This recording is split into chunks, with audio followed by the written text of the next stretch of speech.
Hello అండి, welcome to Prashanti readymades ఎల్మంచిలి. ఏంటండి బయట బేల్లో ఓపెన్ చేస్తున్నారని అనుకుంటున్నారా? ఏం లేదండి, కొన్ని డ్రెస్సెస్, ఫ్రాక్స్, జీన్స్ రీస్టాక్ చేసాము. లోపల కస్టమరు బ్యాగీ జీన్స్ అడుగుతున్నారు లేడీస్వి. అవి ఏ బేల్లో ఉన్నాయని చూస్తున్నాను. సో నేను ఇలాగా న్యూ స్టాక్ వచ్చినప్పుడు వీడియో తీసి ఏమైనా సాంగ్స్ వీడియోకి పెట్టి నేను పోస్ట్ చేస్తూ ఉంటాను. నా ఫ్రెండ్స్ ఆ వీడియో చూసిన వెంటనే ఫోన్ చేస్తారనమాట. ట్రెండింగ్ సాంగ్స్ పెట్టొచ్చు కదా, ఏంటి ఆ సాంగ్స్ పెట్టో బాగాలేదని అంటూ ఉంటారు. నాకైతే సినిమాల గురించి అయితే అంతగా ఏం తెలియదండి. నేను సినిమాలు చూడను. నాకైతే సినిమాల గురించి జీరో నాలెడ్జ్ అనమాట, అసలు ఏం తెలీదు. సో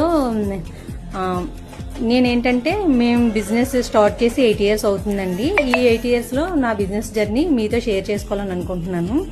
సో నేను ఫస్ట్ చెప్పేది ఏంటంటే, మీరు ఏమైనా బిజినెస్ చేయాలనుకుంటే బిజినెస్ చేసే వాళ్ళ దగ్గరికి వెళ్ళి మాత్రం అస్సలు అడగకండి. వాళ్ళకి కానీ అడిగితే ఇప్పుడు బిజినెస్ అయితే అసలు ఏం బాగోట్లేదు, బిజినెస్ ఏం జరగట్లేదని చెప్తారు. అదేం నమ్మకండి మీరు, ఎవరైనా అదే చెప్తూ ఉంటారు. సో ఎందుకు అలా చెప్తారంటే మరి నాకైతే తెలియదు అలా ఎందుకు చెప్తారు. మీరైతే చక్కగా ఏమైనా బిజినెస్ చేయాలనుకుంటే చక్కగా చేసుకోవచ్చండి. బిజినెస్ అయితే మనకి ఎప్పుడు లాస్ అయితే ఉండదు. మనం ఏమైనా మిస్టేక్ చేస్తే తప్పించి లాస్ అయితే ఎప్పుడు జరగదండి.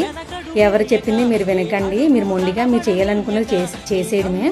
సో మీరు ఇంకా ఏదైనా బిజినెస్ స్టార్ట్ చేసి ఆన్లైన్ చేసుకుంటే ఇంకా బాగుంటుంది. అందులో లేడీస్ అయితే సోషల్ మీడియాలో కనిపించడం అంటే పెద్ద క్రైమ్ లాగే చూస్తారు, కానీ మనం అవన్నీ పట్టించుకోకూడదు. మనం చేయాల్సింది ఏదైనా ఉంటే చేసేసుకోవడమే. బిజినెస్ అయితే మాత్రం నేను ఎవరికైనా చెప్పేది ఏంటంటే, బిజినెస్లో అయితే మాత్రం లాస్ అయితే అస్సలు ఉండదండి. బిజినెస్ చాలా బాగుంటుంది.